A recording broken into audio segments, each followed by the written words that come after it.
Punjabi radio USA ਪੇਸ਼ ਕਰਦਾ ਹੈ ਅੱਜ ਦਾ ਦਿਨ ਸਿੱਖ ਇਤਿਹਾਸ ਵਿੱਚ।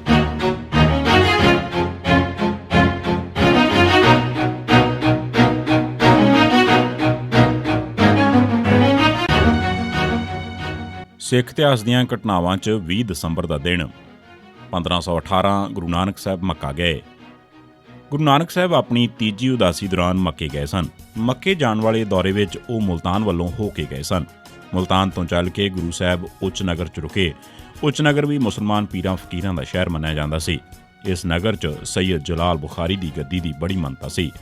ਉੱਥੇ ਗੁਰੂ ਸਾਹਿਬ ਜਲਾਲ ਬੁਖਾਰੀ ਦੇ ਗੱਦੀਦਾਰ ਸ਼ੇਖ ਹਾਜੀ ਅਬਦੁਲ ਗੁਫਾਰੀ ਕੋਲ ਠਹਿਰੇ। ਉਸ ਨਾਲ ਗੁਰੂ ਸਾਹਿਬ ਨੇ ਧਰਮ ਚਰਚਾ ਕੀਤੀ। ਕੁਝ ਦਿਨ ਗੁਰੂ ਸਾਹਿਬ ਉੱਥੇ ਰਹੇ ਤੇ ਫਿਰ ਅੱਗੇ ਚੱਲ ਪਏ। ਉੱਚ ਨਗਰ 'ਚ 1947 ਤੱਕ ਗੁਰੂ ਨਾਨਕ ਸਾਹਿਬ ਦੀਆਂ ਖੜਾਵਾਂ, ਬਿਰਾਗਨ, ਪੱਥਰ ਦੇ ਕੜੇ, ਗੁਰਜ ਅਤੇ ਲੱਕੜ ਦੀ ਬੇੜੀ ਪਈਆਂ ਸਨ।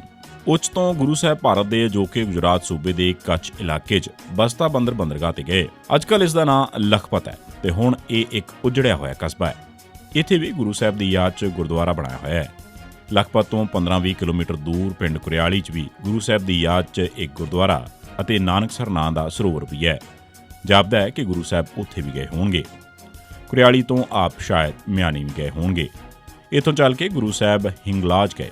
ਹਿੰਗਲਾਜ ਦੀ ਪਹਾੜੀ ਤੇ ਹਿੰਦੂਆਂ ਦਾ ਇੱਕ ਪੁਰਾਣਾ ਮੰਦਿਰ ਸੀ। ਮੰਦਿਰ ਦੇ ਨੇੜੇ ਬੈਠ ਕੇ ਗੁਰੂ ਸਾਹਿਬ ਕੀਰਤਨ ਕਰਨ ਲੱਗ ਪਏ।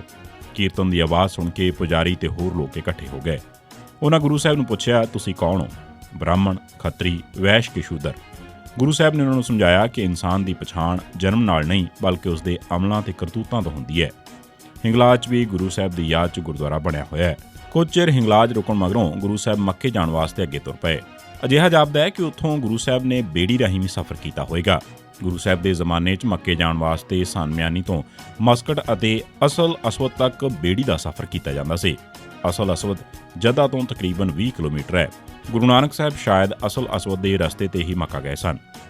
ਗੁਰੂ ਨਾਨਕ ਸਾਹਿਬ ਦਸੰਬਰ 1518 ਤੱਕ ਮੱਕਾ ਪੁੱਜੇ ਸਨ। ਉਸ ਸਾਲ ਹੱਜ 20 ਦਸੰਬਰ ਨੂੰ ਸੀ। ਅੱਜਕੱਲ੍ਹ ਕੁਝ ਮੁਸਲਮਾਨਾਂ ਨੇ ਪ੍ਰਚਾਰ ਸ਼ੁਰੂ ਕੀਤਾ ਹੋਇਆ ਕਿ ਗੁਰੂ ਨਾਨਕ ਸਾਹਿਬ ਮੱਕੇ ਨਹੀਂ ਸਨ ਗਏ, ਜਾਂ ਗਏ ਸਨ ਤਾਂ ਉਹ ਇੱਕ ਮੁਸਲਮਾਨ ਵਜੋਂ ਗਏ ਹੋਣਗੇ। ਦਰਅਸਲ ਇਹ ਲੋਕ ਇਸ ਹਿਸਾਬ ਨਾਲ ਗੱਲ ਕਰਦੇ ਨੇ। ਹੁਣ ਮੱਕਾ 'ਚ ਕੋਈ ਗੈਰ ਮੁਸਲਮਾਨ ਨਹੀਂ ਜਾ ਸਕਦਾ, ਜਦਕਿ 200 ਸਾਲ ਪਹਿਲਾਂ ਅਜਿਹੀ ਉੱਥੇ ਕੋਈ ਪਾਬੰਦੀ ਨਹੀਂ ਸੀ। ਉਦੋਂ ਈਸਾਈ ਵੀ ਜਾ ਚੁੱਕੇ ਸਨ। ਦੂਜਾ, ਉਦੋਂ ਮੱਕੇ 'ਚ ਗੈਰ ਮੁਸਲਮਾਨਾਂ ਤੇ ਨਹੀਂ ਬਲਕਿ ਬੁੱਤ ਪੂਜਣ ਵਾਲਿਆਂ ਤੇ, ਉਦੋਂ ਅਰਬ ਦੇ ਬਹੁਤੇ ਲੋਕ ਬੁੱਤ ਪੂਜਦੇ ਹੁੰਦੇ ਸਨ, ਪਾਬੰਦੀ ਸੀ ਤੇ ਗੁਰੂ ਨਾਨਕ ਸਾਹਿਬ ਬੁੱਤ ਪੂਜਣ ਦੇ ਖਿਲਾਫ ਸਨ। ਕੁਰਾਨ 'ਚ ਲਿਖਿਆ ਹੋਇਆ ਹੈ ਕਿ ਹੇ ਸ਼ਰਧਾਲੂਓ, ਮੁਸ਼ਰਿਕ ਲੋਕ, ਬੁੱਤ ਪੂਜਣ ਵਾਲੇ ਯਕੀਨਨ ਪਲੀਤ ਹਨ, ਯਾਨੀ ਉਹਨਾਂ ਦੇ ਦਿਲ ਸੁੱਚੇ ਨਹੀਂ ਹਨ। ਇਸ ਕਰਕੇ ਇਸ ਸਾਲ ਤੋਂ ਮਗਰੋਂ ਉਹਨਾਂ ਨੂੰ ਪਾਕ ਮਸੀਤ ਯਾਨੀ ਕਾਬੇ 'ਚ ਨਾ ਵੜਨ ਦਿੱਤਾ ਜਾਵੇ। ਇਸ 'ਚ ਸਾਫ਼ ਜ਼ਿਕਰ ਹੈ ਮਸੀਤ ਦੇ ਅੰਦਰ ਨਾ ਵੜਨ ਦਿੱਤਾ ਜਾਵੇ, ਪਰ ਹੁਣ ਉਹ ਸਾਰਾ ਸ਼ਹਿਰ ਹੀ ਬੈਨ ਕਰ ਦਿੱਤਾ ਗਿਆ ਹੈ। ਇਹ ਲੋਕ ਇਹ ਵੀ ਨਹੀਂ ਜਾਣਦੇ ਕਿ ਕੁਰਾਨ ਸ਼ਰੀਫ 'ਚ ਤਾਂ ਇਹ ਵੀ ਲਿਖਿਆ ਹੈ ਕਿ ਹਜ਼ਰਤ ਮੁਹੰਮਦ ਸਾਹਿਬ ਨੇ ਤਾਂ ਇਕਰਮਾ ਵਰਗੇ ਗੈਰ ਮੁਸਲਮਾਨ ਨੂੰ ਮੱਕੇ 'ਚ ਰਹਿਣ ਦੀ ਇਜਾਜ਼ਤ ਵੀ ਦਿੱਤੀ ਹੋਈ ਸੀ। ਸੂਰਤ 9 ਆਇਤ 2 ਪੰਜਾਬੀ ਤਰਜਮਾ ਸਫਾ 396 ਤੇ। 1983 ਸੁਖਦੇਵ ਸਿੰਘ ਬੱਬਰ ਨੇ 35 ਬੰਦਿਆਂ ਨੂੰ ਕਤਲ ਕਰਨਾ ਮੰਨਿਆ। 1983 'ਚ ਦਰਬਾਰ ਸਾਹਿਬ ਦੀਆਂ ਸਰਾਵਾਂ 'ਚ ਭਿੰਡਰਾਂ ਵਾਲਿਆਂ ਦਾ ਜੱਥਾ ਤੇ ਬੱਬਰ ਖਾਲਸਾ ਸੁਖਦੇਵ ਸਿੰਘ ਗਰੁੱਪ ਦੇ ਕਈ ਕਾਰਕੁਨ ਰਹਿ ਰਹੇ ਸਨ।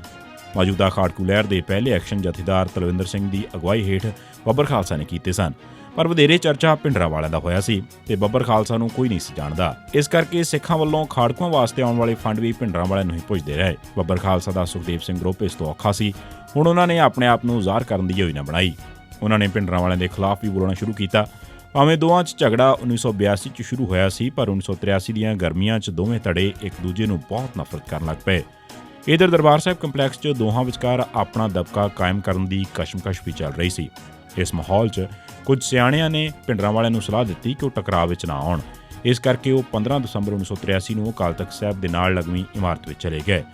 ਹੁਣ ਗੁਰੂ ਨਾਨਕ ਨਿਵਾਸ ਤੇ ਸਿਰਫ ਸੁਖਦੇਵ ਸਿੰਘ ਧੜੇ ਦਾ ਕਬਜ਼ਾ ਰਹਿ ਗਿਆ ਸੀ, ਪਰ ਹੁਣ ਸਿੱਖ ਨੌਜਵਾਨ ਗੁਰੂ ਨਾਨਕ ਨਿਵਾਸ ਦੀ ਥਾਂ ਭਿੰਡਰਾਂ ਵਾਲਿਆਂ ਕੋਲ ਅਕਾਲ ਤਖ਼ਤ ਸਾਹਿਬ ਤੇ ਉਹਨਾਂ ਦੇ ਦੀਵਾਨ ਲਾਉਣ ਵਾਲੀ ਜਗ੍ਹਾ ਤੇ ਛੱਤ ਤੇ ਜਾਣੇ ਸ਼ੁਰੂ ਹੋ ਗਏ।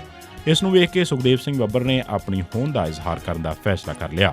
ਸੁਖਦੇਵ ਸਿੰਘ ਨੇ 20 ਦਸੰਬਰ 1983 ਨੂੰ ਇੱਕ ਪ੍ਰੈਸ ਕਾਨਫਰੰਸ ਕਰਕੇ 35 ਨਿਰੰਕਾਰੀਆਂ ਤੇ ਜ਼ਾਲਮ ਪੁਲਸੀਆਂ ਦੇ ਕਾਤਲਾਂ ਦਾ ਜ਼ਿੰਮਾ ਆਪਣੀ ਜਥੇਬੰਦੀ ਸਿਰ ਲੈ ਲਿਆ। ਇਸ ਵੇਲੇ ਬੱਬਰ ਖਾਲਸਾ ਦੇ ਫਾਊਂਡਰ ਤੇ ਮੁਖੀ ਜਥੇਦਾਰ ਤਲਵਿੰਦਰ ਸਿੰਘ ਜਰਮਨ ਦੀ ਇੱਕ ਜੇਲ੍ਹ ਵਿੱਚ ਸਨ। ਸੁਖਦੇਵ ਸਿੰਘ ਨੇ ਇਹ ਬਿਆਨ ਉਹਨਾਂ ਦੀ ਰਜ਼ਾਮੰਦੀ ਤੋਂ ਬਿਨਾਂ ਦਿੱਤਾ ਸੀ। ਇਹ ਸੀ ਸਿੱਖ ਇਤਿਹਾਸ ਦੀਆਂ ਘਟਨਾਵਾਂ 'ਚ 20 ਦਸੰਬਰ ਦਾ ਦਿਨ। ਸਿੱਖ